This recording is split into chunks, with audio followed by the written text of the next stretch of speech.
Vamos continuar atendendo. Vem lá de Recife. Padre Fábio, meu nome é Gleide, eu moro em Recife e acompanho sempre o programa Direção Espiritual. Padre, eu gostaria que o senhor falasse sobre o livre-arbítrio, porque às vezes eu tenho a sensação de que ele não existe. Existem situações que têm tantos fatores e pessoas no contexto que o nosso querer não é possível. A liberdade fica cerceada. Que Deus o guie sempre e um grande abraço, Gleide. Gleide, você tem razão.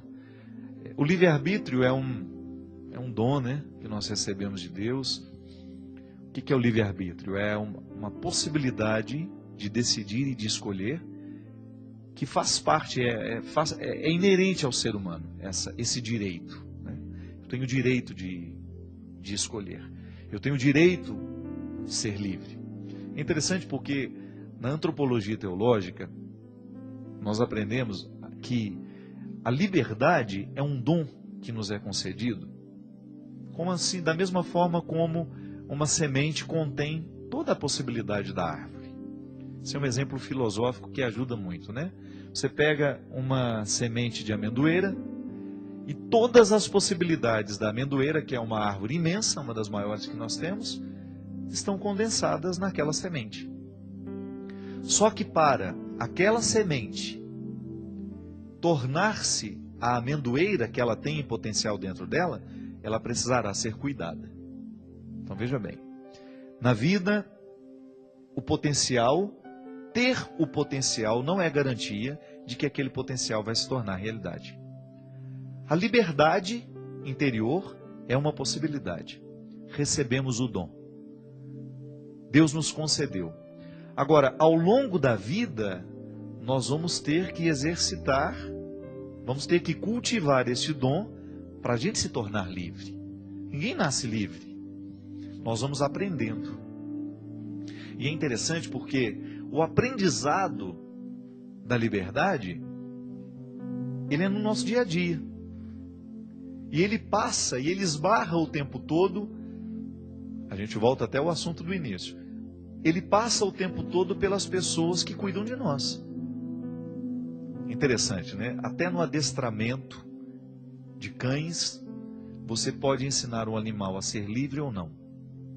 Tudo depende da maneira como você o trata. Porque no animal você tem o condicionamento. O condicionamento cerceia essa liberdade. O cão nunca vai ser totalmente livre, porque nós precisamos adestrá-lo. Mas como é que funciona isso com a gente? Como é que nós podemos analisar o cuidado com este dom sem que ele vire um adestramento? Aí entra justamente a posição amorosa de quem cuida de nós, de quem é capaz de nos olhar sem nos interpretar como uma continuidade dele. Lembra que a gente falava, quando o pai interpreta o filho como um desdobramento seu, ele está pecando contra a liberdade do filho. Né? Você tem que entender que o outro é totalmente outro. É um outro ser. Que por mais que você ame, ele não é você. Minha gente, uma das coisas mais egoísticas que nós podemos viver e experimentar é quando você sente que o seu corpo é um desdobramento das necessidades do outro. Que o outro enxerga em você não um outro ser humano, mas ele enxerga em você alguém que vai viver para satisfazê-lo. A escravidão era isso. O escravo era visto como um corpo que não era importante, nem achava que tinha alma, para justificar justamente a instrumentalização do outro. Quando você tem um ser humano instrumentalizado, e aí nós temos aquela relação que Levinas chamava de objetal, né? E os humanistas trabalharam bem isso dentro da filosofia. Emmanuel Levinas é um judeu que tem uma análise maravilhosa, é um grande filósofo que faz uma leitura da alteridade. O que é alteridade? É o totalmente outro. É aquele que está à minha frente e que não pode ser abarcado em todos os seus significados. A filosofia de Levinas, ela é altamente respeitosa. Ela diferencia o tempo todo para que o outro tenha o direito de ser livre, de ser quem ele é. Eu não vou ficar falando dessa filosofia mesmo, porque ela é muito complicada. Mas vamos falar de uma maneira mais simples que nós possamos entender isso. O outro, quando ele é desconsiderado na sua humanidade, ele acaba sendo um escravo. Ele vive a condição de escravo. Mas ele não tem o dom do livre-arbítrio? Tem. Só que esse dom foi negado. Não foi ensinado para ele. A criança que nascia escrava, ela já ia recebendo os ensinamentos do pai e da mãe. Você é escravo, você vive para poder servir o outro, você não tem muito valor, o seu valor só é enquanto você serve para alguma coisa. Graças a Deus, nós já não temos mais isso. Muito embora em alguns lugares do mundo esse regime ainda possa até acontecer de maneira velada, mas existe muitas vezes o trabalho escravo.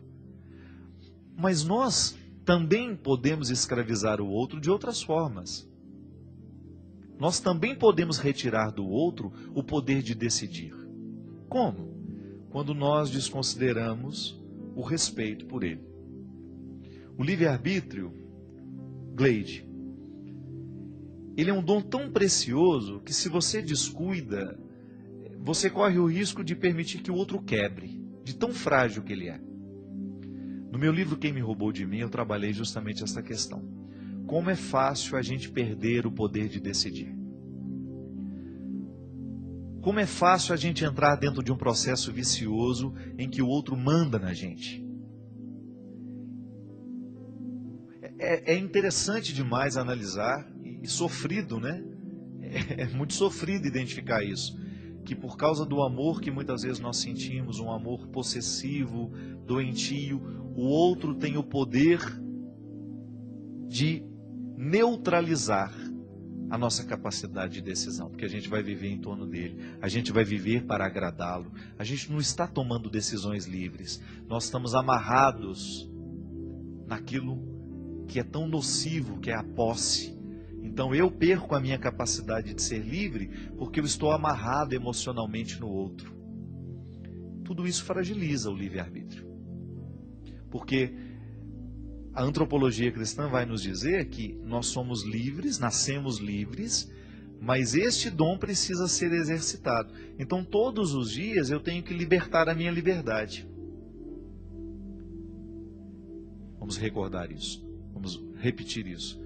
Todos os dias eu preciso libertar a minha liberdade. Eu preciso reassumir o meu compromisso comigo. Eu preciso passar uma faxina, passar o pente fino nos meus relacionamentos para descobrir, será que um deles está me escravizando?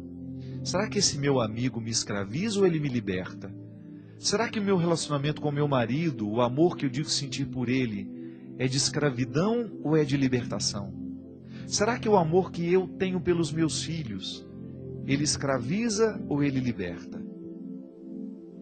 É uma análise dolorosa de ser feita, porque muitas vezes nós vamos chegar à conclusão de que, em nome do amor, nós retiramos do outro a capacidade de escolher. Por exemplo, uma outra forma de perder o livre-arbítrio é a droga. Você tem ali uma pessoa que, de repente, aos 15 anos de idade, fuma o primeiro cigarro de maconha. Experimentou a maconha, depois ela vai se acostumando com o efeito que a maconha provoca nela, ela começa a fumar a cocaína. E ela ainda tem o poder de dizer, eu vou fumar hoje ou não. Aí a cocaína, por ser uma droga que vicia um pouco mais, vai retirando ainda mais a capacidade dela de ser livre diante da droga. Até chegar um momento em que ele não sabe mais renunciar à droga. E é tão louco isso, minha gente, porque veja bem, ele sabe que a droga mata, ele sabe que a droga só prejudica, e por isso que já chama droga, e mesmo assim, ele não é capaz de dizer não a ela. Já não existe liberdade. O que a droga faz na vida de um viciado? Vai minando a liberdade. Vai minando a capacidade de decidir. E aí você tem, eu não preciso nem dizer, você vê aí na sua rua, você tem dentro da sua casa, você tem dentro da sua família, pessoas que estão amarradas que perderam a capacidade de serem livres, que estão viciadas, que estão se destruindo. Hoje mesmo, a reportagem do Rio de Janeiro, mostrando dessa internação compulsiva, como é que é o nome da compulsória, né? Quando você pega a força e leva embora. Alguns ainda têm a condição de dizer, eu quero ir para um centro de tratamento. Como em São Paulo aconteceu, eu acho que tem uns 20 dias que entrou em vigor essa lei, em que os usuários de crack, lá na Cracolândia, serão levados para centro de tratamento. Porque a droga, gente, ela gera uma série de problemas sociais. A violência está diretamente ligada ao vício. Os traficantes, que mantêm... Os traficantes não são viciados, eles não são bobos. Você acha que traficante é viciado? Não, eles querem viciar o outro. E ele vai gozar do dinheiro que ele rouba do outro. Porque quanto mais ele vicia, mais ele vai ter a dependência, mais ele vai ter o consumidor. E ele vai recebendo. O álcool faz a mesma coisa, minha gente. Vai retirando a capacidade de decidir. Então o livre-arbítrio, ele precisa ser cuidado como uma joia que você tem e que você faz de tudo para que não seja exposta ao perigo. Fique atento a tudo aquilo que pode cercear sua capacidade de decidir. Isso é evangélico, né?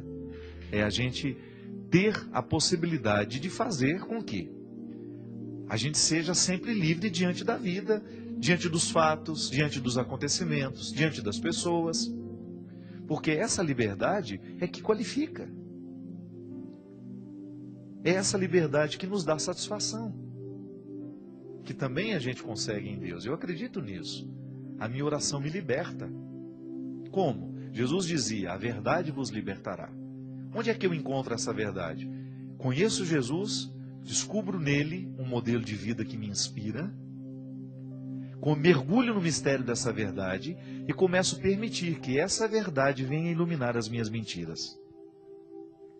Eu olho para a coerência de Jesus e começo a iluminar as minhas incoerências. E aí eu tenho o caminho a ser seguido. Então, da minha incoerência à coerência de Jesus, há um caminho a ser traçado, a ser andado. Eu vou andar essa distância. Então eu vou me exercitar todos os dias para que não prevaleçam as minhas incoerências, mas prevaleça a coerência de Jesus. Conheço a sua palavra, eu leio os evangelhos, eu descubro como pensava Jesus e quero pensar assim também. Não é assim que a gente se identifica? Não é assim que você admira o outro e acaba querendo ser um pouco como o outro é? Só que nesse caso, nós estamos falando de uma adesão existencial. Não é só admirar. A proposta de Jesus é revolucionária. E a primeira revolução que ela faz é na nossa vida. Então eu olho para as minhas misérias e a partir da proposta de Jesus, começo a trabalhar as minhas misérias. Eu olho para as minhas imaturidades e vou buscar a maturidade que eu vejo nele. E minha gente, Jesus foi livre, livre, livre. Se você pega os evangelhos, Jesus em nenhum momento está amarrado ao poder, Jesus em nenhum momento está amarrado às pessoas, Jesus em nenhum momento está amarrado à própria autoridade que ele tinha. Ele era livre. E ele ensinava o tempo todo a liberdade. E nunca imposição. Nunca havia uma imposição na sua fala. É se você quiser, se achar que é melhor. Essa proposta, através da proposta, ele motivava o outro a ser um seguidor. E quando a gente encontra alguém que nos faz livres, nós não queremos mais ficar longe dele. Quando nós encontramos amigos de verdade, que provocam dentro de nós essa sensação de ser livre, de você não querer o que é ruim, de optar livremente por aquilo que é bom, meu Deus do céu, isso não tem preço. Quando você encontra um modelo educacional que provoca isso no seu filho, que faz o seu filho ser livre para optar por aquilo que realmente é melhor, Seu filho ser capaz de dizer: eu não quero me drogar, eu quero estudar, eu quero ser alguém na vida, eu quero lutar, eu quero trabalhar. Não tem preço isso. Você sabe que o outro está bem encaminhado. Não é? A bem-aventurança? Estar bem-aventurado é estar bem encaminhado. E isso não tem preço. É uma satisfação quando você descobre que o seu filho foi educado para ser livre. Eu não preciso ficar proibindo, eu não preciso fazer cercas. O meu filho sabe o que é bom. Meu filho aprendeu a apreciar as coisas boas da vida. E isso o tornou livre. Ele não ficou amarrado. Ele foi educado de um jeito que o espírito está liberto. E com isso as escolhas da vida serão sempre mais saudáveis. É o que nós precisamos, minha gente. Todo santo dia nós precisamos olhar para nós mesmos e reconhecer: eu estou livre, eu estou preso, onde é que eu estou preso e o que eu preciso fazer para que essa liberdade volte a ocupar o meu coração. Porque sem liberdade não há felicidade, não há realização humana. Por isso, o seu compromisso com você é, diariamente, libertar a sua liberdade. À luz do céu, à luz de Deus. Que a sua religião, que a sua opção por Jesus lhe faça querer esta liberdade todos os dias, para que você não aprisione pessoas, nem seja aprisionada por elas. Para que você não seja vítima das suas mesquinharias e nem seja vítima das mesquinharias do outro. Porque o homem livre, a mulher livre, na hora que esbarra na mesquinharia do outro, grita a sua alforria e vai dizer, vai estabelecer: aqui neste espaço eu não permito que escravidões sejam colocadas como proposta de vida. Não queremos ser escravos, queremos ser livres. É o que eu desejo a você. Porque se Deus quer a sua liberdade, se Deus o tempo todo nos motiva a viver essa liberdade, é nossa resposta amorosa de querer essa liberdade, motivando-a com as nossas atitudes, com as nossas escolhas. Obrigado pela companhia, obrigado pela confiança. Que Deus abençoe você, sua família, e lhe dê cada vez mais o cuidado com a sua liberdade. Ele que é Pai, Filho e Espírito Santo.